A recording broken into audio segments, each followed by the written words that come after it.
तो नमस्कार साथियों, आज इस वीडियो में मैं आपके लिए लेकर आया हूँ प्रॉफिट एंड लॉस के जो सीरीज हम कंटिन्यू कर रहे थे उसी का सेकंड पार्ट। और इसमें कुछ नए क्वेश्चंस जो प्रीवियस ईयरली एग्जामिनेशंस में पूछे गए हैं वो हम प्रैक्टिस करेंगे। साथ ही साथ इसके कुछ जो नए कॉन्सेप्ट हैं वो भी मैं इसी वीडियो के माध्यम से ज़रूरत पड़ने पर जगह जगह पर बताऊँगा। ठीक है, तो इस वीडियो में कंटिन्यू करते हैं अपना सेशन। और ये सारे इंपॉर्टेंट क्वेश्चंस हैं जो प्रीवियस ईयर एग्जामिनेशंस, जैसे कि एसएससी का एग्जामिनेशन हो गया, जैसे कि हम जो प्रीवियस ईयर एग्जामिनेशन है आपके हर एक एग्जामिनेशंस के लिए इंपॉर्टेंट क्वेश्चंस रहेंगे, चाहे फिर वो एसएससी का एग्जामिनेशन हो गया या रेलवे का एग्जामिनेशन हो गया दोस्त आपका। ठीक है, एनटीपीसी का अभी एनटीपीसी का आपका जो सीबीटी 2 होना है उसके लिए भी ये आपके हेल्पफुल क्वेश्चंस रहेंगे। एंड अगर आप रेलवे ग्रुप डी के लिए भी प्रिपेयर कर रहे हैं तो रेलवे ग्रुप डी के लिए भी ये हेल्पफुल रहेगा। ठीक है, तो इस तरह से इसमें डिफरेंट एग्जामिनेशंस के लिए, आगे आने वाले एग्जामिनेशन, सभी एग्जामिनेशंस के लिए, कॉम्पिटिटिव एग्जामिनेशन जितने भी होंगे तो उन सब में ये हेल्पफुल क्वेश्चंस रहेंगे। तो शुरू करते हैं अपना वीडियो बिना टाइम वेस्ट किए हुए और देखते हैं अपने पहला क्वेश्चन। तो सबसे पहला क्वेश्चन दिया है इसमें कि ratio of cost price and selling price of an article is 216 और 306, यानी किसी वस्तु का क्रय मूल्य, ठीक है, सीपी और एसपी का रेशियो दिया हुआ है। कितना दिया है? 216 अनुपात 306। ठीक है दोस्त, तो ये हमें क्रय मूल्य और विक्रय मूल्य का रेशियो दे दिया और हमसे पूछा क्या गया कि आपको गेन परसेंटेज बताना है, यानी कि इसमें आपको लाभ प्रतिशत निकालना है। ठीक है, ऑप्शंस आपको दिए हुए हैं। ठीक है, तो सबसे पहले देख लेते हैं। अब ये रेशियो दिया हुआ है तो इसको अगर सिंप्लीफाई कर सकते हैं तो और सिंप्लीफाई कर लेते हैं। तो ये दोस्त 18 से कट जाएगा, तो ये 18 एकम 18, 18 दूनी 36। इसी तरह से 18 एकम 18, 18 सत्ते ये कट जाएगा। इस तरह से आपका सिंप्लीफाइड रेशियो आ गया 12:17। अगर यहाँ पे देखेंगे तो कितना प्रॉफिट हो रहा है, यहाँ पर हमें 5 यूनिट का प्रॉफिट हो रहा है और हमें प्रॉफिट परसेंट निकालना है। तो क्या करेंगे दोस्त, जो प्रॉफिट हो रहा है वो कॉस्ट प्राइस पर, ठीक है, इंटू 100, ये आपका प्रॉफिट परसेंटेज आ गया। तो इसमें कुछ नहीं करना था, बेसिक सा क्वेश्चन था। ठीक है, अभी इसको कैंसिल आउट कर लेते हैं, तो इसको काट देते हैं, 500/12 कर देते हैं और सीधे 12 चौक 48, यानी कि ऑप्शंस को देखेंगे तो हमारा सबसे पहला 12 चौक 48, 480 हो जाएगा। ठीक है, तो हमारा इन 4 ऑप्शंस में से सिर्फ कौन सा ऑप्शन सही होगा? सेकंड वाला ऑप्शन सही होगा। फर्दर इसको सॉल्व करेंगे तो आपका ये ही परसेंटेज आएगा। ठीक है दोस्त, तो टाइम वेस्ट ना करते हुए एग्जामिनेशन में हम ऑप्शंस पे भी एक नज़र मार लेते हैं और जितना जल्दी हो सके उतना कैलकुलेट करके हम अपना आंसर मार्क कर देते हैं। ठीक है दोस्तों, तो सिंपल क्वेश्चन था। बढ़ते हैं आगे की ओर, देखते हैं अगला क्वेश्चन। तो ये हमारा सेकंड क्वेश्चन है। इस क्वेश्चन में क्या दिया? यदि किसी वस्तु पर मिलने वाला लाभ विक्रय मूल्य का 2/7 है, ठीक है, तो आपको क्या निकालना है? प्रतिशत लाभ, यानी कि जो प्रॉफिट है वो हमारा 2/7 ऑफ सेलिंग प्राइस है। तो इसको क्या लिखेंगे? जो गेन है हमारा, यानी कि लाभ, वो 2/7 है किसका? सेलिंग प्राइस का। ठीक है दोस्त, तो जब फ्रैक्शन में लिखते हैं तो नीचे वाली भी चीज़ क्या हो जाती है? हमारी सेलिंग प्राइस है, तो सेलिंग प्राइस की बात करेगा। ठीक है, ये हमारा क्या हो जाएगा? गेन हो जाएगा। ठीक है, तो यहाँ पर हम तीनों चीज़ निकाल लेते हैं। तो यहाँ पे हमारा सेलिंग प्राइस दोस्त दिया हुआ है 7, गेन आपका आ गया यहाँ पर लाभ 2 का, तो क्रय मूल्य दोस्त क्या आ जाएगा इसका? 7 में 2 गेन इंक्लूडेड है, यानी 2 पहले से जुड़ा हुआ है, तो हमारा कॉस्ट प्राइस या क्रय मूल्य बचेगा 5। ठीक है, अब हमसे क्या पूछा कि परसेंटेज प्रॉफिट निकालना है। तो प्रॉफिट परसेंटेज निकालने के लिए हम क्या करेंगे? जो प्रॉफिट है और वो कॉस्ट प्राइस पर निकाल देंगे, ठीक है, इंटू 100 कर देंगे, तो ये हमारा प्रॉफिट परसेंट आ जाएगा। नॉर्मली हम फ्रैक्शंस में भी देख सकते हैं कि 2/5 जो हमारा प्रॉफिट आएगा वो कितना परसेंट होगा। तो 2/5 फ्रैक्शन वैल्यू किसकी होती है दोस्त? 40 की होती है। तो हमारा डायरेक्टली प्रॉफिट आ गया 40%। अगर आपको नहीं आता है तो ऐसे भी काट सकते हैं, 5 से 100 को काट दीजिए, 20 बार कटेगा, 20 दूनी 40, यानी कि 40% आपका प्रॉफिट यहाँ से आंसर आ गया। ठीक है ना दोस्त, तो आपका आंसर नंबर बी करेक्ट हो जाएगा। ठीक, इस तरह से कर सकते हैं। अगला क्वेश्चन देख लेते हैं इसी के साथ। तो नेक्स्ट क्वेश्चन में बोला गया है कि cost price of 850 article is equals to the selling price of 595 articles, यानी कि 850 वस्तुओं का क्रय मूल्य कितनी वस्तुओं के विक्रय मूल्य के बराबर है? 595 वस्तुओं के विक्रय मूल्य के बराबर है। तो दोस्त यहाँ से हमें दिख रहा है कि क्रय मूल्य और विक्रय मूल्य का अनुपात आ जाएगा। ठीक है, और हमें लाभ या हानि निकालने की सबसे इंपॉर्टेंट ये 2 ही चीज़ की रिक्वायरमेंट होती है। हमें क्रय मूल्य और विक्रय मूल्य मिल जाए तो हम लाभ या हानि बड़ी आसानी से निकाल सकते हैं। तो यहाँ पे भी कैलकुलेट कर देंगे तो 595/850, इसको हम 17 से काट लेंगे तो 17 × 51 और 17 × 5 85, और इसको काट देंगे 17 × 5 85, ये 0। इसको फर्दर कैंसिल आउट कर देंगे तो 5 से कटेगा 5 × 7 35 और 5 × 2 50। ठीक है, यानी कि हमारे यहाँ पर क्रय मूल्य और विक्रय मूल्य का रेशियो आ गया 7:10। ठीक है, अब प्रॉफिट की बात हो रही है तो यहाँ पे कितना बढ़ रहा है, 3 बढ़ रहा है, यानी कि प्रॉफिट परसेंटेज निकालना है तो 3/7 कर देंगे और इसको गुणा कर देंगे कितने से, 100 से। तो प्रॉफिट परसेंट आया दोस्त 1/7 फ्रैक्शन किसकी वैल्यू होती है ये, 1/7 14.28%। ठीक है, तो अगर 3/7 होता है तो इसका 3 गुना हो जाएगा। ठीक है ना, तो इसका 3 गुना कितना होगा, 14 × 42 और 28 × 84। ठीक है, ये इस तरह से, अगर आप इस तरह से निकालना चाहें तो इस तरह से भी प्रॉफिट परसेंट निकाल सकते हैं। अदरवाइज आप डायरेक्टली 300/7 करके भी कर सकते हैं, क्योंकि हमें पेपर में टाइम शिफ्ट करना है तो आई सजेस्ट कि आप ये वाला मेथड यूज़ करें। अदरवाइज ये भी कर सकते हैं, अगर आपके पास सफिशिएंट है तो 7 से काट लीजिए, 7 × 28। ठीक है, अब आपके ये ऑप्शंस तो एलिमिनेट हो गए क्योंकि 4 में जा रहा है, सिर्फ 2 ऑप्शंस रह गए। इसको और फर्दर सॉल्व करना है तो 28 के बाद बच गए 2, 7 एकम 7 और 7 दूनी 14, यानी कि 42। अब आपको ये वाला ऑप्शन भी एलिमिनेट करने में आसानी लगी, आपका बचा बी ऑप्शंस। ठीक है, इतना मार्क कीजिए और आगे बढ़ जाइए, जरूरी नहीं है कि आप पूरा सॉल्व ही करें। ठीक है, तो इस तरह से आप समझ गए हमने क्या किया, कॉस्ट प्राइस और सेलिंग प्राइस ये इक्वल थी, इन्होंने बोला था।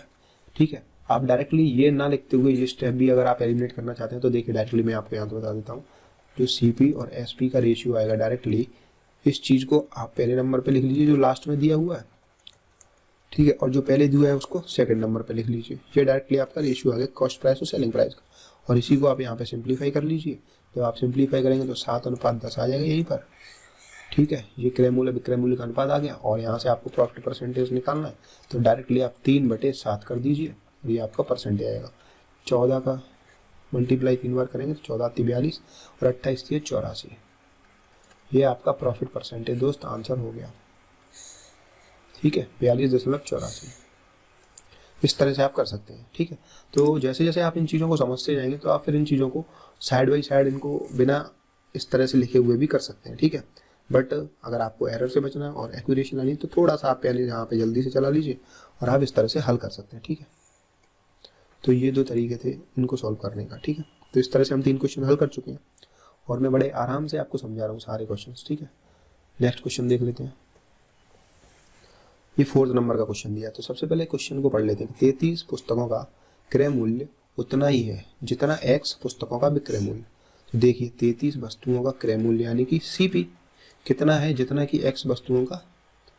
ठीक है, यहाँ पर क्या आपका किसके 33 वस्तुओं का, यहाँ पर हम देखते हैं 33 वस्तुओं का क्रय मूल्य आपका हमारे किसके, selling price of x books, यानी कि x वस्तुओं के विक्रय मूल्य के बराबर है।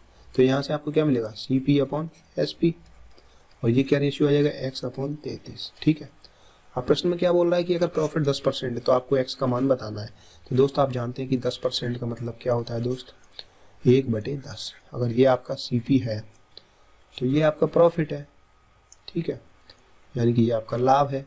तो यहाँ से आप एक चीज़ निकाल सकते हैं कि CP और SP का अनुपात अगर आपसे पूछा जाए तो आप निकाल लेंगे 10 और अनुपात 11। ठीक है, लेकिन हम यहाँ पर CP और SP का एक अनुपात ये भी निकाल चुके हैं, x/33, तो इसको इक्विवेलेंट कर देंगे 10/33, और 33 का मान जब आपको 11 का मान आपको 33 दिया हुआ है। ठीक है, 10/11 किया जब हमने, और हमें पता है कि 11 का मान 33 दिया हुआ है, यानी कि 3 का गुणा हुआ है, और आपसे पूछा है कि x की वैल्यू क्या होगी, तो इसमें भी 3 का गुणा हो जाएगा। ठीक है, तो ये कितना आएगा, 30, यानी x की वैल्यू फिर आपके पास आ जाएगी 30। ठीक है, और यही हमसे पूछा था, तो ये आंसर हो गया। तो क्वेश्चन ये सिंपल से हैं जो मैं आपको बता रहा हूँ, तरीका बस आपको यही फॉलो करना है जिससे कि आप कम से कम कैलकुलेशन में इनको जल्दी से जल्दी हल कर पाएँ पेपर में। ठीक है दोस्त, अगला प्रश्न देख लेते हैं। इस प्रश्न में क्या दिया है कि एक कुर्सी है जिसको 785 में खरीदा गया और उसे 22% के लाभ पर बेच दिया गया। कुर्सी का विक्रय मूल्य की गणना करना है। ठीक है बॉस, तो यहाँ पर हमने जो खरीदा है 785 रुपये, ये हमारा क्या होगा, कुर्सी का क्रय मूल्य। ठीक है, और प्रॉफिट परसेंटेज कितना है दोस्त, हमारा 22%। हम जानते हैं किसी वस्तु का क्रय मूल्य 100% होता है। ठीक है, तो हमें 100% का मान दिया हुआ है, कितना दिया हुआ है, 785, और आपसे पूछा क्या गया है कि 22% के प्रॉफिट के बाद उसका सेलिंग प्राइस कितना हो जाएगा। तो देखिए 122 की वैल्यू हमसे पूछी हुई है, तो 785 100 का मान है और इसमें 122 की वैल्यू निकालनी है हमें। ठीक है, तो अब इसको एक तो डिजिटल सम से करेंगे, तो इसमें क्या रहेगा कि जब आप डिजिटल सम से करेंगे तो यहाँ पर ये ऑप्शन तो पहले ही एलिमिनेट हो जाए, क्योंकि 785 से 20% बढ़ाएंगे तो कितना आना चाहिए, मान लीजिए 80 है। ठीक है, इसको हमने 80 मान लिया और 80 को हम 22% बढ़ाएंगे तो 176 आना चाहिए। ठीक है, 176 इसमें बढ़ाएंगे तो क्या 7000 में जाएगा, तो ये ऑप्शन तो वैसे ही एलिमिनेट हो गया। अब आपके पास ये 768 ये ऑप्शन एलिमिनेट क्यों हो गया, जब बढ़ाएंगे तो इससे बड़ी आनी चाहिए वैल्यू, जबकि ये तो छोटी है, तो ये दो ऑप्शन एलिमिनेट हो गए। अब आपके पास बचे दो ऑप्शन, जब इन दो ऑप्शन में आप डिजिटल सम लगाएंगे तो दोनों में डिजिटल सम सेम आएगा। ठीक है, तो इसलिए हम इन दोनों ऑप्शन को ना चेक करते हुए हमें अप्रोक्सीमेशन देख लेते हैं। अब जैसे कि 785 दिया हुआ है, हम क्यों ना इसको 800 मान लें, ये हमने 800 मान लिया। ठीक है, अब 800 मान लिया और इसको 122 से गुणा करना है हमें, बटे में 100 था दोस्त, तो ये 2 जीरो से हम ये 2 जीरो काट देंगे और जब 122 का 8 से गुणा करेंगे तो 12 अट्ठे 96 यानी 8 दूनी 16 की 6 सिलाई 1, 12 अट्ठे 96 1 97 976 आना चाहिए। ठीक है, ये जब आ रहा है जब हमने 800 माना, जबकि हमारी एक्चुअल वैल्यू तो 800 से कम है, तो ये 976 से कम ही आएगा। ठीक है, जबकि हमारा ऑप्शन नंबर ए क्या दे रहा है 976 से बड़ा, तो ये ऑप्शन इसलिए एलिमिनेट हो गया। हमारे पास अल्टीमेटली ये ऑप्शन बचा वो है डी वाला। ठीक है, तो आप इस तरह से अप्रोक्सीमेटली मान करके भी मार्क कर सकते हैं। सिंपल क्वेश्चन था, कुछ नहीं करना था इसमें। ठीक है, तो ये बड़े आसानी से आप कर पाएंगे। दूसरा तरीका इसका ये है कि आप इसको रेशियो मेथड से भी कर सकते हैं, बट आपको थोड़ा सा कैलकुलेशन का इश्यू उसमें भी रहेगा। जैसे इन्होंने बोला था कि 22% के प्रॉफिट पे आप बेचते हैं, तो 22% का हमें फ्रैक्शनल वैल्यू याद होना चाहिए, नहीं है तो आप निकाल सकते हैं। कैसे कि हमने माना कि 2% 1/50 होता है और उसमें अगर 11 का मल्टीप्लाई कर देंगे तो 22 हो जाएगा, तो 11/50 इसका फ्रैक्शनल वैल्यू हो गया। अब क्या कहते हैं कि 50 जो हमारा सीपी है और जिसमें प्रॉफिट कितने का हो रहा है 11 का, तो 61 हमारा एसपी हो गया। और हमें प्रश्न में क्या दिया हुआ है कि 50 की वैल्यू 785 दी हुई है और हमसे पूछा क्या है 61 की वैल्यू। ठीक है, तो 61 की वैल्यू हम निकाल देंगे। कैसे निकालेंगे, 785/50 इंटू 61। ठीक है, अब 50 को हटाएंगे, यहाँ पे 2 का गुणा कर दीजिए, यहाँ पे 2 का गुणा कर दीजिए, थोड़ा सिंप्लीफाई हो जाएगा। तो 785 इंटू 6 दूनी 12, 61 दूनी 122 और ये हो गया आपका दोस्त 100। ठीक है, अब वही कैलकुलेशन आ गई ना, सेम की सेम, तो कोई इसमें दिक्कत नहीं है। अगर आप ऐसे करना चाहें ऐसे कर सकते हैं, वैसे करना चाहें वैसे भी कर सकते हैं, बात वही है सेम। आपको कैलकुलेट ये करना ही पड़ेगा, इसको डिवाइड करके, फिर उसी चीज़ के लिए आपने अप्रोक्सीमेशन लगाना और आपका आंसर आ जाना है। ठीक है, जो मैंने यहाँ पे बताया था कि आपको सीपी दिया हुआ है वही तरीका यहाँ पे कर लेंगे। तो मेथड दोनों ही सेम थे और दोनों को एक ही तरीके से सॉल्व करना है। ठीक है दोस्त, तो अगला क्वेश्चन देख लेते हैं इसी तरह से। तो नेक्स्ट क्वेश्चन में क्या दिया है, देखो कि मालती है वो किसी टीवी को 8800 रुपये में खरीदती है, जिसमें जीएसटी भी इंक्लूड है। ठीक है, मालती ने 10% जीएसटी के साथ एक वस्तु को खरीदा कितने रुपए में, 8800 रुपये में। वस्तु क्या थी, टीवी। तो टीवी की मूल लागत मूल्य आपको ज्ञात करना है। तो हमें क्वेश्चन में दिया है कि टीवी को उसने 8800 रुपये में खरीदा। अब इसमें क्या था कि जीएसटी जुड़ा हुआ था, तो जीएसटी कितना था दोस्त 10%। तो 10% की फ्रैक्शनल वैल्यू कितनी होगी आपके पास 1/10। मान लीजिए 1/10 ये उसका सीपी था और ये उसका जीएसटी था, यानी कि प्रॉफिट मान सकते हैं इसमें। ठीक है, तो सीपी के बाद एसपी जो आपका है कितना आएगा, ये सीपी अगर 10 है तो एक जोड़ने के बाद उसमें 11 आ जाएगा। और ये जो मालती ने खरीदा था जिसमें 10% जीएसटी था, तो वो एक विक्रेता ने बेचा ही तो था, तो उसका वो एक विक्रय मूल्य था। ठीक है, तो ये विक्रय मूल्य हो गया कितना 8800 रुपये। और हमें क्वेश्चन में क्या देना है कि ओरिजिनल कॉस्ट निकालनी है, यानी कि जीएसटी हटा के कॉस्ट निकालनी है। तो वो कैसे निकलेगी, 11 से इसमें मल्टीप्लाइंग फैक्टर क्या हो जाएगा इसका 11 8 88 और 0 और 0, तो ये 800 हो गया। अब आपसे क्रय मूल्य पूछा गया था दोस्त, इसमें भी 800 का गुणा कर दीजिए, तो क्रय मूल्य आपका इस तरह से आ जाएगा 8000 रुपये। ठीक है ना, तो ये एक तरीका हो गया। तो कुछ नहीं था क्वेश्चन में, जो हमें चीज़ दी थी ना, कोई भी चीज़ है कोई भी वस्तु है वो होती है हमारी 100%। ठीक है, अब उसमें हमने 10% जीएसटी लगा दिया, तो दोस्त ये कितना हो गया 110%। और हमसे क्वेश्चन में क्या पूछा था कि आपको जो एसपी दिया है, यानी कि ये हमें दिया हुआ था और हमें ये सीपी निकालना था जो कितना था हमारा 100%। ठीक है ना, तो ये हमें जो दिया था एक्चुअल वो एसपी दिया था, सीपी हमारा 100% हमने माना, एसपी कितना था सीपी प्लस 10% जीएसटी, तो टोटल एसपी था सेलिंग प्राइस 110%। और 110% की वैल्यू हमें कितनी दी थी 8800 रुपये। और हमसे प्रश्न में पूछा था कि 100 की वैल्यू बता दीजिए, तो 8800 बटे 110 इंटू 100, इसको जब आप हल करेंगे तो सीधे आपके 8000 रुपये इसका क्रय मूल्य आ जाएगा। और यही हमसे प्रश्न में पूछा था। तो आसान सवाल था दोस्त, किसी भी तरीके से आप कर सकते हैं, इस तरीके से भी कर सकते हैं और आप इस तरीके से भी कर सकते हैं, दोनों चीज़ सिंपल ही है, बस आपको समझने में टाइम लगेगा, बाकी आप आसानी से इसको हल कर पाएंगे। ठीक है, तो ये 8000 इसका आंसर हो गया। अगला प्रश्न देख लेते हैं। मतलब मेरा मोटिव यही है आपको कराने का प्रश्न का, कि आप अच्छे से कर पाएँ सारे क्वेश्चन और पेपर में अपना टाइम सेव कर पाएँ, ठीक है। तो इन क्वेश्चंस को आप किसी भी एग्जामिनेशंस के पॉइंट ऑफ व्यू से प्रैक्टिस कर सकते हैं, कोई दिक्कत नहीं है आपको, है ना। तो नेक्स्ट क्वेश्चन देख लेते हैं। इसमें क्या बोला गया है कि 80 किलो चावल है और इनको बेचा जाता है। एक व्यक्ति 80 किलो चावल खरीदता है और उसे 30 किलोग्राम के लिए किए गए भुगतान के बराबर के लाभ पर बेच देता है। यानी कि वो ये कह रहा है कि एक व्यक्ति ने 80 किलो तो चावल खरीदे, ठीक है। अब वो इन चावलों को बेचता है, किस रेट पर बेचता है? जितनी रेट पर उसने 30 किलो चावल खरीदे थे। तो 30 किलो चावल जो खरीदे थे ना, उस रेट के प्रॉफिट के बेसिस पे वो बेच देता है। यानी कि जो 30 किलो चावल थे ना, उसकी जो कॉस्ट प्राइस थी, इतनी कीमत इसका प्रॉफिट होती है। तो इसका मतलब क्या है कि मान लीजिए 80 किलो चावल उसने 1 रुपए की कीमत पे खरीदे, 1 रुपए प्रति किलो की कीमत पे खरीदे। तो यानी कि उसका क्रय मूल्य कितना हो गया? 80 रुपये होना चाहिए, ठीक है। अब उसने जब ये 80 रुपये क्रय मूल्य हो गया और बिक्री मूल्य कितना है? बिक्री मूल्य उसका 30 किलो चावल के क्रय मूल्य के बराबर, यानी 30 किलो चावल का क्रय मूल्य कितना हो गया? 30 रुपये। अब ये उसने क्या किया? कॉस्ट प्राइस में और जोड़ दिया, तभी तो उसका सेलिंग प्राइस आएगा, यानी बिक्री मूल्य आएगा। जब हमारी कॉस्ट प्राइस थी 80 और बिक्री मूल्य हो गया 30, यानी कि हमारे पास कितना आ गया? इसमें 110 आ गया।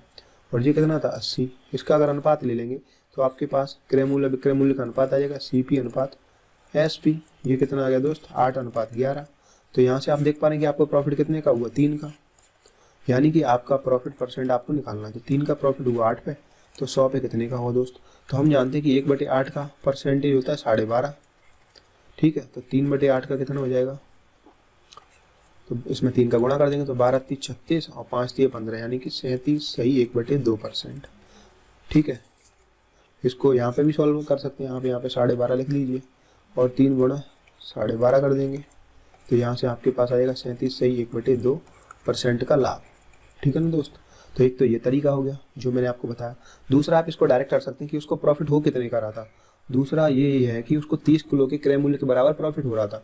तो डायरेक्टली हम यहाँ पे क्या कर सकते हैं? उसको प्रॉफिट हो रहा है 30 किलो की कॉस्ट प्राइस के बराबर और 80 उसकी कुल की कॉस्ट प्राइस है और 100 का गुणा कर देंगे। तो यहाँ से आपको क्या मिलेगा? प्रॉफिट परसेंट, क्योंकि प्रॉफिट तो उसको 30 किलो चावल के क्रय मूल्य के बराबर हो रहा है। तो 30 किलो चावल का क्रय मूल्य जो होगा उसी के बराबर तो उसका प्रॉफिट होगा। तो हम क्या लिखेंगे? प्रॉफिट क्या होगा? 30 किलो चावल का CP अपॉन 80 किलो चावल का CP इंटू 100। यहाँ से मिल जाएगा आपको प्रॉफिट परसेंट। CP से CP कैंसिल आउट हो गया दोस्त, 0 से 0 कैंसिल आउट हो गया। आपके पास बचा 300/8 और इसको जब आप हल करेंगे तो 37 सही 1/2% आपका आंसर आ जाएगा। तो ये आपका डायरेक्ट तरीका मैंने आपको बता दिया कि आप इस तरह से भी कर सकते हैं। बाकी समझाने के लिए मैंने आपको बताया था ये कि मान लीजिए 80 किलो चावल का क्रय मूल्य 80 हो गया और उसको प्रॉफिट कितने के रुपए के बराबर हो रहा था? 30 रुपए के बराबर प्रॉफिट हो रहा था। इस तरह से उसका सेलिंग प्राइस कितना आ गया दोस्त? इस तरह से उसका सेलिंग प्राइस आ गया 110। और अपने जब रेशियो लिया तो क्रय मूल्य विक्रय मूल्य का रेशियो आ गया 8:11। यहाँ से आपको प्रॉफिट का पता चल जाएगा। तो 3 रुपये का प्रॉफिट हो रहा है और आप यहाँ से प्रॉफिट परसेंटेज निकाल देंगे। 3 का प्रॉफिट हो रहा है 8 पे, तो 100 पे कितने का होगा? तो 100 पे आपका 37 सही 1/2%। ये आपका करेक्ट आंसर हो गया। बाकी शॉर्ट फॉर्म में भी बता दिया मैंने आपको। तो आप जो भी मेथड को अप्रोच करेंगे दोनों ही सिंपल है, बस आपको थोड़ा सा कैलकुलेशन इंप्रूव करना है, ठीक है दोस्त। अगला क्वेश्चन देख लेते हैं। तो ये 8वां क्वेश्चन दिया है। इसमें क्या दिया हुआ है? एक वस्तु है जिसका क्रय मूल्य C है, ठीक है। क्रय मूल्य क्या दिया है? C और उसका विक्रय मूल्य S है, यानी कि SP हमें दिया हुआ है S और Z उसका प्रॉफिट या लॉस परसेंट है। तो Z उसका प्रॉफिट या लॉस प्रतिशत है। अब आपको बताना है कि अगर CP और SP दोनों बढ़ा दिए जाते हैं समान अमाउंट से, तब उसके साथ क्या होगा? उस केस में क्या उसका Z बढ़ेगा, Z डिक्रीज होगा, Z कांस्टेंट रहेगा, या बताया नहीं जा सकता, ठीक है। तो इन्होंने बोला कि मान लीजिए आपके पास कोई वस्तु थी जिसका क्रय मूल्य था 100 और उसका विक्रय मूल्य आपने रखा था 120। तो इस केस में आपको Z कितना मिलेगा? 20% का प्रॉफिट हो जाएगा, यानी 20% का प्रॉफिट हो गया। आपने क्या किया? इसको समान मात्रा में बढ़ा दिया, यानी 100 पे हमने 20 रुपये बढ़ाए और 120 पे भी हमने 20 रुपये बढ़ाए। तो दोस्त यहाँ पे कितना हो जाएगा? 120 और यहाँ पे कितना हो जाएगा आपका? 140। अब आप यहाँ पे देख पाएंगे कि कितना प्रॉफिट हो रहा है? 20 रुपये का ही प्रॉफिट हो रहा है, ठीक है। तो आप प्रॉफिट परसेंट यहाँ पे निकाल लीजिए। पुराना प्रॉफिट परसेंट तो 20% निकाल ही चुके हैं। नया प्रॉफिट परसेंट क्या होगा? 20/120 गुणा 100, ठीक है ना। तो 20 का प्रॉफिट 120 हो रहा है तो 100 पे कितने को निकाल देंगे? 20 से 120 को 6 बार जाएगा, यानी कि 100/6। और इसका परसेंटेज कितना होता है? 16 सही 2/3%। अब इससे आपको समझ में आ रहा है ये प्रॉफिट परसेंट जो भी है ये क्या अल्टीमेटली है, तो जेड ही, और जेड हमारा कितना आ गया 16 सही 2/3, और पहले कितना था दोस्त 20%, यानी कि जेड कम हुआ। ठीक है, तो हमारा आंसर क्या हो जाएगा कि जेड हमारा कम हो जाएगा दोस्त। ठीक है, जेड विल डिक्रीज। ओके दोस्त, तो ये हमारा आंसर हो गया। तो इस तरह से सवाल को करना था, इसमें कुछ नहीं था, बस एक एज्यूम करके बात को करना है। एज्यूम कर लीजिए आप और इसको कैलकुलेट कर लीजिए।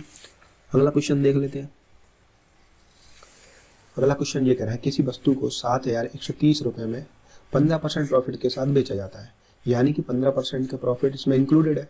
तो आपको बताना है कि क्रय मूल्य क्या है, यानी कि जो हमारा एसपी है 7,130, ठीक है, तो ये क्या है, ये 115% है सीपी का 71350, और आपको निकालना क्या 100%। तो हम क्या लिख सकते हैं इसको 7130 अपॉन 115 इंटू 100, क्योंकि ये 100% 115 की वैल्यू तो ये दी हुई है और आपको 100% की वैल्यू निकालनी है, तो ये निकल के आ जाएगी इस तरह से। अब आप इसको सॉल्व कर लीजिए, तो इसको काट देंगे 5 से, 5 दूनी 10, 5 से 15, एंड इसको भी काट देते हैं 5 दूनी 10, 20 बार चलाएगा। अब 23 से इसको काट लेंगे, 23 दिया 69, बच गए कितने 2, 23 से कम 23 0, यानी कि आपका 310 गुणा 20 आ गया, और इसको मल्टीप्लाई करेंगे तो 6200 रुपये आपका आंसर आ गया। तो एक तरीका तो दोस्त ये है आपका। दूसरा तरीका ये है कि 15% का आपको प्रॉफिट हो रहा है, तो सेकंड मेथड ये है कि 15% का जब आपको प्रॉफिट हो रहा है तो इसका मतलब क्या है, इसकी फ्रैक्शन वैल्यू क्या होगी आपके पास, इसकी फ्रैक्शन वैल्यू होगी आपके पास 20/3, 1/20 का होता है 5 और ये 3 का होना तो 15, यानी कि आपका क्रय मूल्य है दोस्त 20, प्रॉफिट हो रहा है आपको 3 का। ठीक है, ये सीपी है तो प्रॉफिट हुआ आपको 3 का, यानी कि एसपी आपका कितना होगा फिर 23, और आपको क्वेश्चन में क्या दिया हुआ है एसपी की वैल्यू 23 का मान दिया हुआ है 7130, तो आपको 20 का मान निकालना है। तो 23 से इसको काटेंगे तो 23 एकम 23, 23 से 69 और 23 एकम 23 और 0, यानी कि इसका मल्टीप्लाइंग फैक्टर आ गया 310, तो इसमें भी 310 से गुणा कर देंगे तो आपको क्रय मूल्य मिल जाएगा, तो 31 दूनी 62 और 00, तो ये आपका आंसर हो गया। ठीक है ना दोस्त, तो इस तरह से आप ये दोनों तरीके से हल कर सकते हैं। जनरली हम इसी अप्रोच को फॉलो करते हैं कि 15% प्रॉफिट पर बेचा गया, यानी कि 115% की वैल्यू ये दी हुई है और कॉस्ट प्राइस हमेशा 100% होता है, तो आपको 100% का मान निकालना है। तो 115 की वैल्यू ये दी है, 100% का मान निकालना है, आपका आंसर आ जाएगा। ठीक है ना दोस्त, तो कोई टफ क्वेश्चन नहीं है, बड़े आसानी से आप इनको कर सकते हैं। कोई भी डाउट आता है तो आप कमेंट सेक्शन में करके हमसे पूछ सकते हैं। ठीक है ना फ्रेंड, तो इसी के साथ नेक्स्ट क्वेश्चन देख लेते हैं। तो हमें 10वां क्वेश्चन दिया है, इसमें क्या बोला गया है, हमें 70,150 रुपये में 23.33% की हानि पर बेची गई वस्तु का क्रय मूल्य ज्ञात करना है। यानी कि जो हमें 70,150 में जो ऑब्जेक्ट बेचा है ना, उसमें हमें इतने % का लॉस हुआ है, तो हमें क्या बताना है कि उसका क्रय मूल्य क्या होगा। तो ये हमारे पास जो दिया हुआ वो क्या है, हमारा विक्रय मूल्य एसपी, तो एसपी कितना दिया हुआ रुपये 70,150। ठीक है दोस्त, आपको लॉस कितने का हुआ है, ये लॉस हुआ है आपको 23.33% का। इसका फ्रैक्शनल वैल्यू दोस्त क्या होता है, इसका फ्रैक्शनल वैल्यू होता है 7/30। ठीक है, आपको दिया हुआ है ये किसकी वैल्यू दी हुई है, ये आपके क्रय मूल्य की वैल्यू दी हुई है, इसलिए आपका लॉस हो रहा है, क्रय मूल्य निकालना है। तो हमें दिया हुआ वैल्यू टोटल यहाँ पर सीपी एसपी, जैसे सीपी अगर आपका 30 है और 7 का लॉस हो गया तो आपका सेलिंग प्राइस होगा 23, और 23 की वैल्यू दोस्तों 70,150 दी हुई है और आपसे 30 की वैल्यू पूछी गई है। तो 23 से इसको जब काटेंगे तो कितनी बार कट जाएगा देख लेते हैं, 1 की वैल्यू यहाँ से निकाल लेते हैं, कितनी बार जाएगा 23 थी 69, उसके बाद बचा 115, और ये 5 बार और ये 0 बार, यहाँ पे ये एक बार 30-50 आएगा, क्योंकि 23 थी 69, उसके बाद ये कटेगा नहीं, एक बचने के बाद फिर हम 0 लगाएंगे, फिर 11 हो जाएगा, फिर एक बार नहीं कटेगा तो फिर हम 5 होता कैरी ले लेंगे, और ये 30-50 बार चला, यानी 1 की वैल्यू आ गई 3050, और आपको 30 की वैल्यू निकालनी है, 30 गुणा 3000, ये आपका आंसर आ गया दोस्त। ठीक है ना, तो इस तरह से आपको ये हल करना है, इसमें कुछ ज़्यादा नहीं है। 70,150 को 23 से डिवाइड किया तो 3050 आ गया, 1 का वैल्यू हो गया 3050, आपको 30 यूनिट का मान निकालना तो वो 30 यूनिट का मान ऐसे निकल आएगा। तो इस तरह से आप डायरेक्टली कैलकुलेट कर सकते हैं। ठीक, कोई दिक्कत नहीं आनी चाहिए, बड़े आसानी से कर पाएंगे। अगला क्वेश्चन,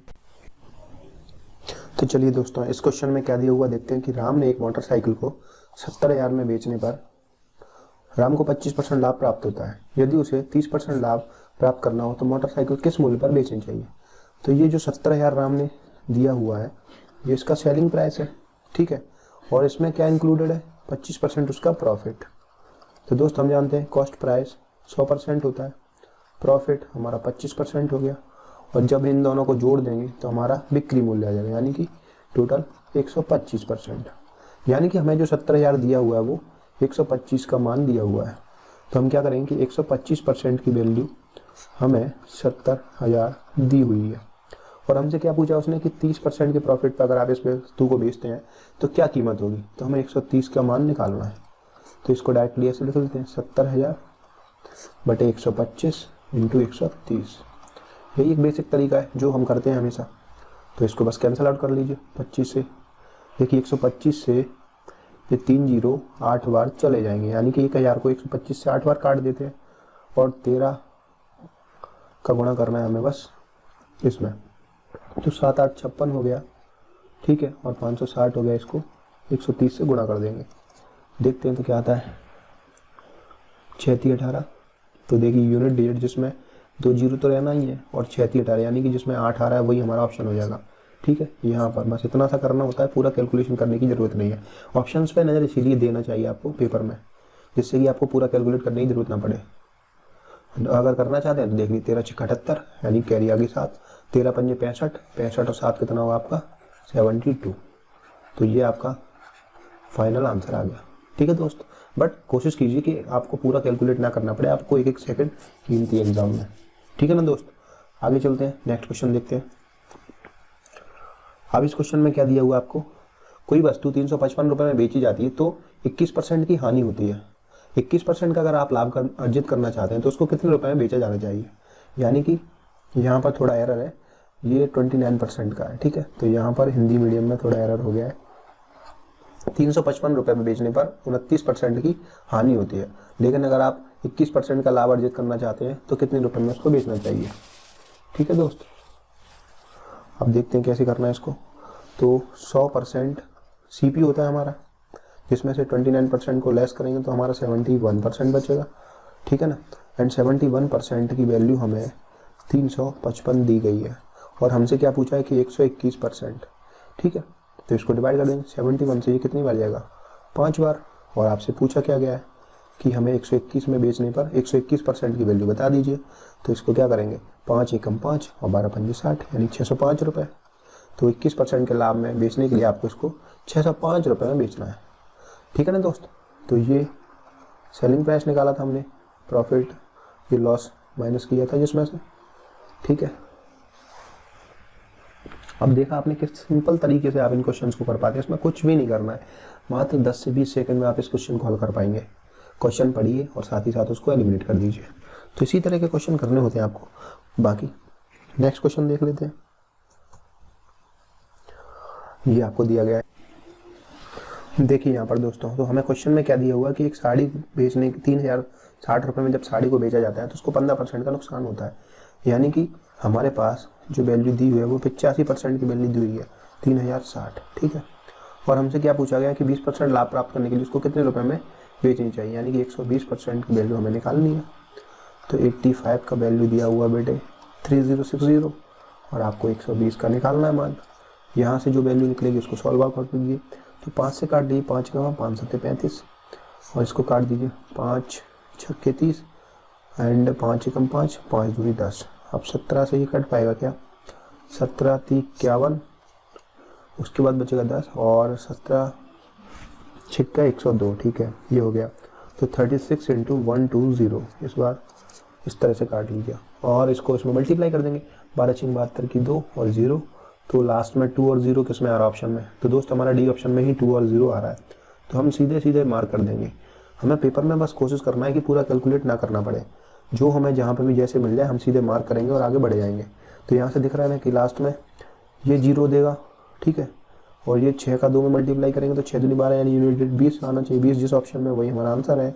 12 छिंग 72 की 2 कैरी आई 7, 12 30 36 और 7 कितने हो जाएंगे 4320, ये हमारा आंसर हो गया दोस्त फाइनली, ठीक है।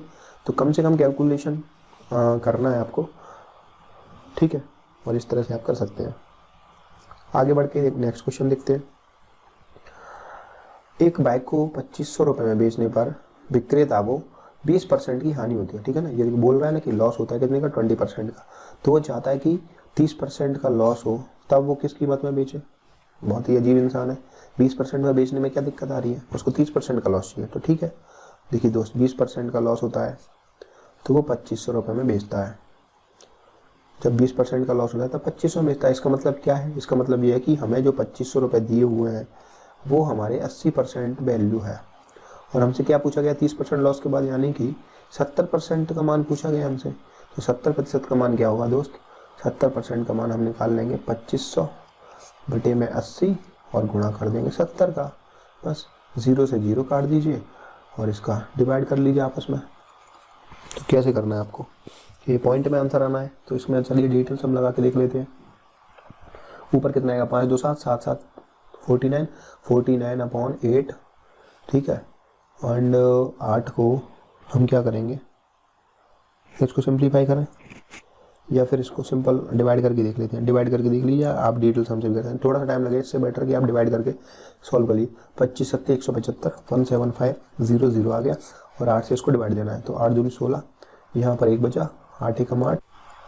यहाँ पर हमारा कितना आएगा, 2500 का साथ में मल्टीप्लाई करेंगे, 8 से भाग दे देंगे तो 17500 अपॉन में आ जाएगा 8।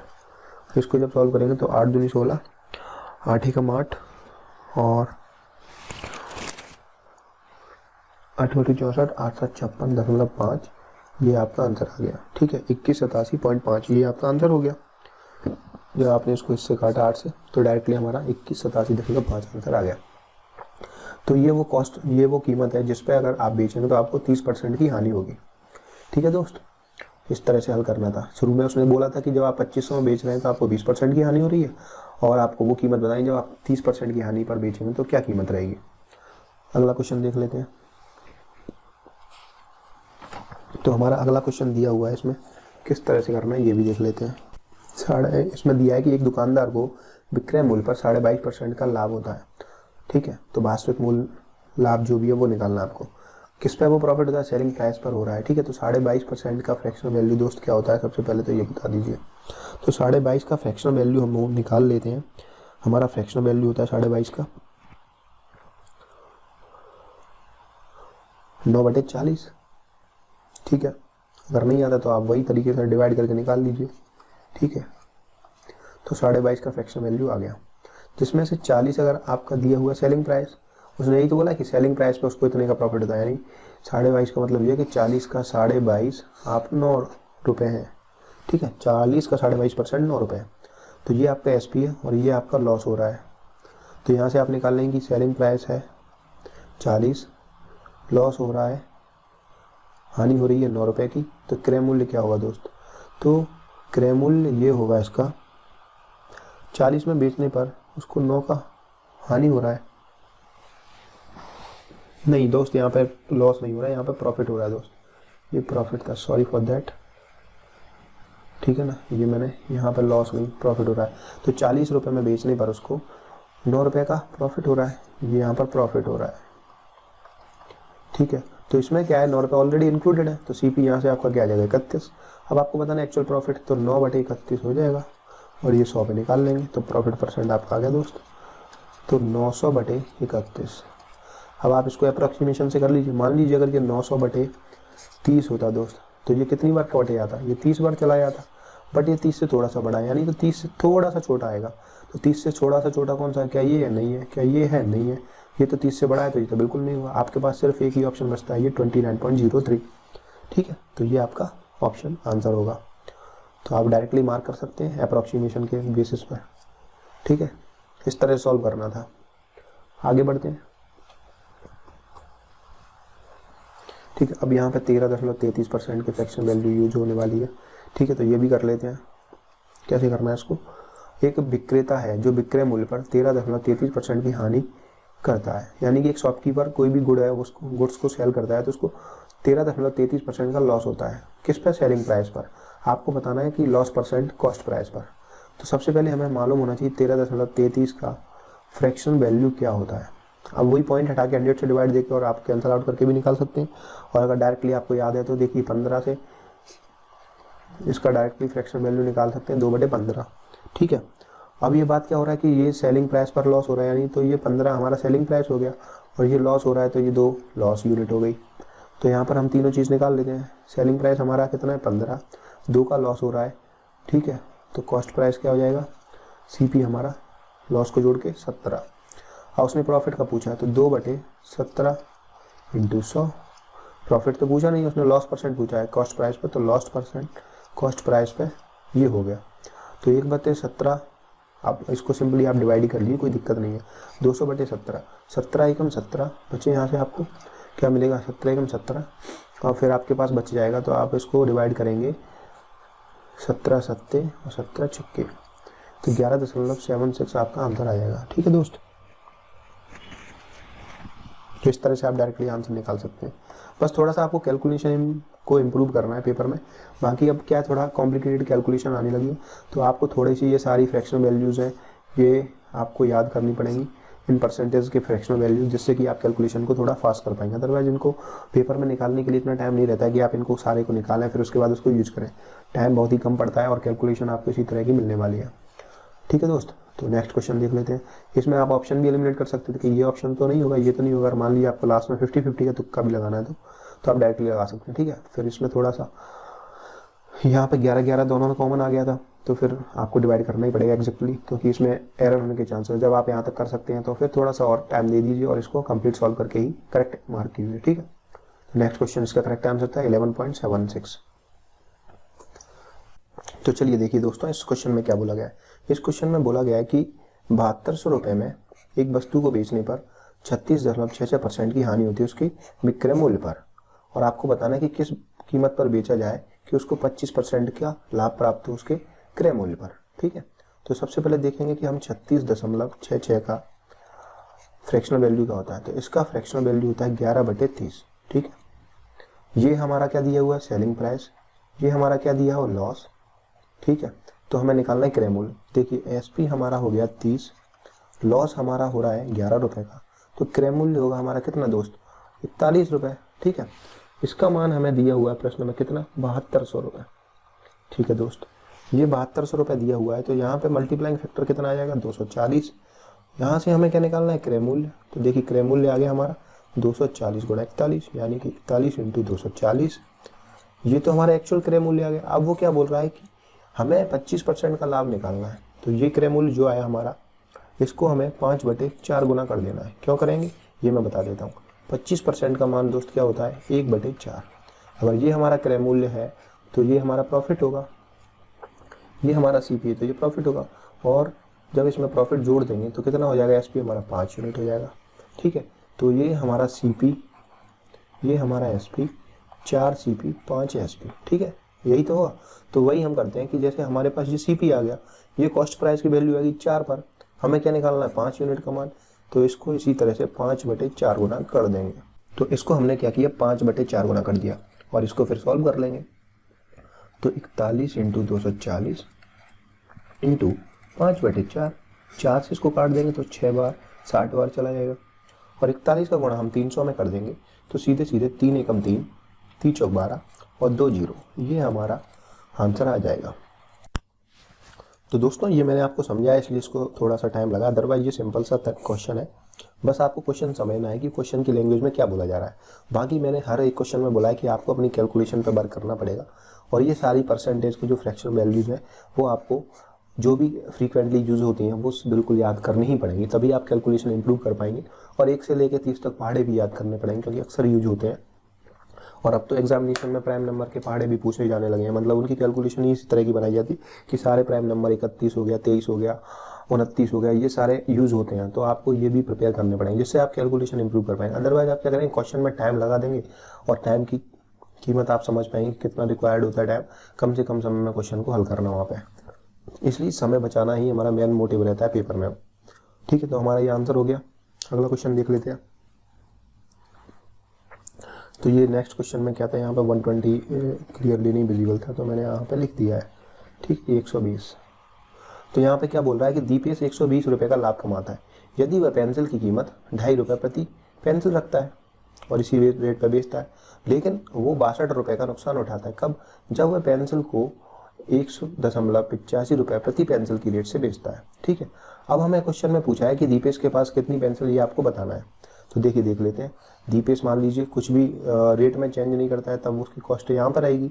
अब जब उसने बेचा तो उसको 162 रुपये का प्रॉफिट हुआ। कब हुआ? जब उसने 2.5 रुपये पर पेंसिल की रेट से बेचा। ठीक है, बट उसको सॉरी 162 नहीं, यहाँ पे 120 है। ठीक है ना, ये 120 है। उसको 120 रुपये का प्रॉफिट होता है जब वो 2.5 पैसे 2.5 रुपये के पर पेंसिल की रेट से बेचता है। बट उसको 62 रुपये की लॉस होती है। कब होती है? जब वो पेंसिल की रेट 1.85 पर पेंसिल कर देता है। तो आप एक चीज़ समझ पा रहे हैं कि उसने जब पेंसिल की रेट में अंतर किया तो उसको कुल कितना अंतर आया? उसको कुल अंतर यहाँ से यहाँ तक का आया। जब उसने पेंसिल की रेट्स में चेंज किया तो उसको अंतर आया 120 ये और 62 है, यानी कि उसको 182 रुपये का अंतर आया। कब अंतर आया? जब उसने पेंसिल की रेट्स में डिफरेंस लिया। तो जो अंतर जो पेंसिल की रेट्स की वजह से है वो हम निकाल लेंगे। वो कितना आएगा? 15 यहाँ से 50 यहाँ से, यानी 0.65 पैसे का अंतर किया। ठीक है, अब हम इस 0.65 पैसे से इस टोटल अंतर में डिवाइड दे देंगे तो हमें नंबर ऑफ पेंसिल मिल जाएंगे ना। वही तो हमें निकालना था। तो नंबर ऑफ पेंसिल निकालने के लिए हमने n मान लिया और इसमें डिवाइड देंगे 0.65 से। देखिए इसको क्या हो रहा है, तो 182 है एंड यहाँ पर हमारा 0.65 है। ये पॉइंट हटाएंगे, यहाँ पर 100 का मल्टीप्लाई हो जाएगा और इसको यहाँ पर रख लेंगे। अब इसको काट दें, 13 पंजे 65, 13 एकम 13, यहाँ से कितना बचेगा? 5 13 चौक 52। तो ये आपका कितना आ गया? 1400/5। इसको काट देंगे तो 5 दूनी 10, 15 8 40 और 0, यानी आपके पास नंबर ऑफ पेंसिल की वैल्यू आ गई 280। ठीक है दोस्त, तो यही आपको निकालना था, ये आपका आंसर हो गया। सिंपली आपने क्या किया कि उसको जो प्रॉफिट हो रहा था और जो लॉस हो रहा था वो किस वजह से हो रहा था? पेंसिल की कीमत के अंतर की वजह से। तो जितना एक पेंसिल की कीमत में अंतर आ रहा है वो अंतर से हम टोटल अंतर में भाग दे देंगे तो हमें नंबर ऑफ पेंसिल्स की वैल्यू मिल जाएगी और वही हमारा आंसर है। ठीक है ना दोस्त, यही हमें निकालना था। चलिए अगला क्वेश्चन देख लेते हैं। तो हमारा नेक्स्ट क्वेश्चन है दोस्तों, तो इसमें क्या दिया हुआ है ये देखते हैं। तो सबसे पहला क्वेश्चन में क्या बोला गया ये पढ़ लेते हैं। The difference between the selling price of some articles if sold for 12 rupees per article instead of 9 रुपए पर आर्टिकल इज 150। यानी क्वेश्चन में बोला गया है कि 9 रुपए प्रति वस्तु की बजाय 12 रुपए प्रति वस्तु की दर से कोई वस्तुओं को बेचता है तो उसके विक्रय मूल्य के बीच में कितना अंतर आता है? 150 रुपए। ठीक है, अब इन वस्तुओं का क्रय मूल्य 250 है, यानी कि सभी वस्तुओं का क्रय मूल्य 250 है। तो आपको बताना है कि लाभ 20% है तो 21 वस्तुओं का विक्रय मूल्य कितना है? ठीक है ना, यानी कि 250 रुपए इन सभी वस्तुओं का क्रय मूल्य दिया है और वो ये कह रहा है कि अर्जित लाभ आपको 20% रखना है। तो आपको बताना है कि 21 वस्तुओं का उस केस में विक्रय मूल्य कितना होगा। ठीक है ना, तो ये बोल रहा है कि जैसे आपके पास कुछ वस्तु है, आप पहले उनको 9 रुपए से बेच रहे थे। ठीक है, उसकी जगह आपने बेचा 12 रुपए। इस तरह से आपके पास सेलिंग प्राइस कुछ वस्तुएं रहेंगी होंगी, कितनी रही होंगी? एक्स वस्तु मान लेते हैं, ये वस्तु एक्स मान लेते हैं। तो आप जब इन दोनों के विक्रय मूल्य का अंतर लेंगे तो आपको क्या मिलेगा? यहाँ पे विक्रय मूल्य के अंतर से जो भी रुपए मिलेंगे आपको, तो आपको वो 150 रुपए का अंतर आएगा। ठीक है ना दोस्त, ये चीज है। तो इसको कर लेते हैं, कितना आने वाला देखिए दोस्त, 9x। ठीक है, और ये 12x। जब इसका अंतर लेंगे तो कितना आएगा? 3x। और ये 3x का वैल्यू कितना है दोस्त? 150। ठीक है, क्योंकि हम बड़े में से तो छोटा घटाएंगे। तो ये हो गया, तो हमें अंतर मिल रहा है 150। तो यानी कि x का मान कितना आएगा यहाँ से? 50। अब x हमने क्या माना था? वस्तु मानी थी। तो हमें यहाँ से पता चल गया कि हमारी वस्तुएं कितनी है? वो 50 वस्तु है। अब उनने क्या बोला है कि सभी वस्तुओं का क्रय मूल्य कितना है? 250 रुपए। यानी सभी वस्तुओं का क्रय मूल्य अगर 250 रुपए है CP, तो एक वस्तु का क्रय मूल्य कितना आ जाएगा? एक वस्तु का क्रय मूल्य हो जाएगा दोस्त, इसमें 50 से भाग दे देंगे तो सभी का 250 है, तो एक का आ जाएगा कितना? 5 रुपए। ठीक है, तो ये 5 रुपए आपका एक वस्तु का क्रय मूल्य आ गया। अब वो क्या चाहते हैं कि हमें सेलिंग प्राइस 21 वस्तु का निकालना है, लेकिन कब निकालना है? जब हमें प्रॉफिट 20% मिले। तो देखिए दोस्त, एक वस्तु का क्रय मूल्य है 5, इस पर 20% अगर प्रॉफिट लगाएंगे हम तो कितना हो जाएगा विक्रय मूल्य? एक वस्तु का विक्रय मूल्य हो जाएगा उस केस में, यहाँ पर हमको SP मिल जाएगा। ये तो हमें CP मिला था एक वस्तु का, इसी पे हमें प्रॉफिट लगाना है 20% का। तो 20% का प्रॉफिट लगाएंगे तो हमारी ये इस वस्तु का विक्रय मूल्य हो जाएगा 6 रुपए। अब उसने क्या बोला है कि आपको बताना है 21 वस्तुओं का SP। ठीक है ना, 21 वस्तुओं का SP बताना है। तो दोस्त एक वस्तु का 6 है, 21 का बताना है। तो दोस्तों कितना हो जाएगा? 6 एकम 6, 6 दूनी 12, यानी कि 126 रुपए आपका आंसर हो जाएगा। तो देखा कि क्वेश्चन को किस तरह से हमने तोड़ के बड़े आसानी से कर लिया। क्वेश्चन बहुत ईजी था, देखने में बस आपको बड़ा लग रहा है, बट आपको समझना है कि वो क्वेश्चन में क्या बोल रहा है। तो क्वेश्चन में उसने बोला था कि 9 रुपए प्रति वस्तु के बजाय आप अगर 12 रुपए प्रति वस्तु की दर से बेचते हैं वस्तुओं को, तो आपको 150 रुपए इन दोनों के विक्रय मूल्य के बीच में अंतर मिलेगा। ठीक है, अब क्या बोला उसने कि सभी वस्तुओं का क्रय मूल्य आपको दिया है 250 है। अब आपको क्या बताना है कि किस वस्तुओं का विक्रय मूल्य बताइए जब हम हर वस्तु पर लाभ कमाए 20% का। ठीक है, तो वही हमने किया, सिंपली ये प्रोसीजर था। बड़ा सिंपल सा क्वेश्चन है, बस आप एक बार क्वेश्चन को समझ लीजिए, बड़े आसानी से हो जाएगा। चलिए अगला क्वेश्चन देखते हैं दोस्त। तो इसी के साथ हम ये कंप्लीट 20 क्वेश्चन करने वाले हैं और हमारा वीडियो भी कंप्लीट हो जाएगा। ठीक है ना, तो इसी के साथ कंप्लीट करेंगे और लास्ट क्वेश्चन देखते हैं इस वीडियो सेशन का। तो इसमें क्या दिया गया है कि difference between cost price and selling price, यानी कि सीपी और एसपी। अब इनका अंतर ही तो बोल रहे हैं, तो अंतर बड़े में से छोटा घटा देंगे। कितना आ रहा है दोस्त? ₹575। ठीक है, आ रहा है। अगर प्रॉफिट परसेंटेज कितना है? 23%। तो आप एक चीज समझ रहे ना कि कोई भी वस्तु है 100, उसका क्रय मूल्य रहता है 100%। ठीक है, और प्रॉफिट होगा तो उसका विक्रय मूल्य ज्यादा रहेगा डेफिनेटली। अब उन्होंने क्या बोला कि कितने का प्रॉफिट हो रहा है आपको हो रहा है प्रॉफिट दोस्त 23% का। तो आप यहाँ से जानते हैं कि जब 23% का प्रॉफिट हो रहा है तो हम समझ गए इस बात को। इसका मतलब क्या है कि 123% हमारा विक्रय मूल्य होगा। ठीक है, अब ये विक्रय मूल्य हो गया, बट उन्होंने क्वेश्चन में क्या बोला है कि 23% जो भी है, जो क्रय मूल्य विक्रय मूल्य का अंतर है। तो दोस्त हम देख रहे हैं कि 123% विक्रय मूल्य हो जाएगा और 100% आपका क्रय मूल्य है। जब इसका आप अंतर करेंगे तो क्या आएगा? 23 ही तो आएगा। तो उन्होंने इनडायरेक्टली आपको 23 का मान दे दिया यहाँ पर 575। तो हम जानते हैं कि 23% की वैल्यू अगर 575 है दोस्तों, तो क्वेश्चन में क्या बोला है? उसने बोला है कि हमें सेलिंग प्राइस बताना है। तो दोस्तों सेलिंग प्राइस कितनी निकली हमारी? 123। तो हम 123% की वैल्यू निकाल देंगे।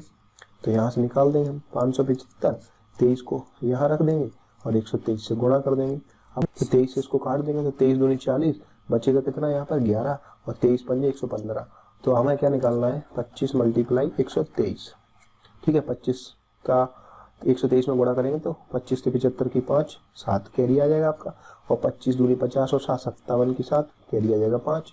25 से कम 25 और 5 30, यानी कि 3075 रुपीज आपका आंसर आ गया। ये हमारा सेलिंग प्राइस हो गया, जिस पे हमें क्या मिलेगा? Actual answer. ठीक है ना, तो हमें यही तो निकालना था कि विक्रय मूल्य निकालना था उसका। क्वेश्चन में हमें क्या दिया था कि 23% का जो प्रॉफिट है वो कमा रहे हैं हम, और हमें जो अंतर दिया था वो क्रय मूल्य विक्रय मूल्य का अंतर दिया था। तो उसका मतलब वही था कि जो क्रय मूल्य विक्रय मूल्य में अंतर होगा वो क्या रहेगा? हमारा प्रॉफिट का ही तो रहेगा। और प्रॉफिट परसेंटेज हमें दिया था 23। तो इतना सारा कुछ ना करते हुए हमें डायरेक्टली 23 का वैल्यू दे रखा था उसने। 23 का मान निकालना था और 123 की वैल्यू हमें क्वेश्चन में पूछी गई थी, तो वही हमारा आंसर हो जाएगा। ठीक है, ये एक तरीका हो गया आपका। अगर आप चाहें तो इसको दूसरे तरीके से करेंगे, तो उसमें 23 का फ्रैक्शनल वैल्यू निकालेंगे, तो मुझे नहीं लगता कि वो ज़्यादा सिंपल होगा। ये सबसे बेस्ट और सिंपल तरीका है, इसी तरह से आप कर सकते हैं दोस्त। ठीक है ना, तो इसके साथ ही हमारे 20 क्वेश्चन हमने कंप्लीट किए अपने। ये हमारा सेकंड पार्ट था जो प्रॉफिट लॉस का। ठीक है, और ये सारे कुछ अच्छे क्वेश्चन थे जो मैंने आपको दोस्तों कराए थे। अगर आपको ये क्वेश्चन में कोई भी डाउट रहता है तो आप मेरे को कमेंट सेक्शन में कमेंट कर सकते हैं। साथ ही साथ अगर आप चाहें तो हमारे टेलीग्राम ग्रुप से भी जुड़ सकते हैं। हमारे टेलीग्राम में ग्रुप है, गुरु पढ़ाओ, आप जाकर के सर्च कर सकते हैं। ठीक है, और ये जाकर के आप वहाँ पर सर्च करके ज्वाइन हो सकते हैं। ठीक है, वीडियोस और डाउट्स से रिलेटेड आप वहाँ पे भी हमें डिस्कस कर सकते हैं। कोई भी अगर आपको प्रॉब्लम होती है तो आप वहाँ पर हमें ज्वाइन कर सकते हैं। ठीक है दोस्त, और इसके साथ ही साथ अगर आप वीडियो को पसंद करते हैं तो आप वीडियो को अपने फ्रेंड्स के साथ शेयर करें, और चैनल पर अगर आप नए हैं तो चैनल को सब्सक्राइब करें। ठीक है दोस्त, तो मिलते हैं अगली वीडियो में, तब तक के लिए जय हिंद जय भारत। वीडियो को देखने के लिए बहुत बहुत धन्यवाद आपका।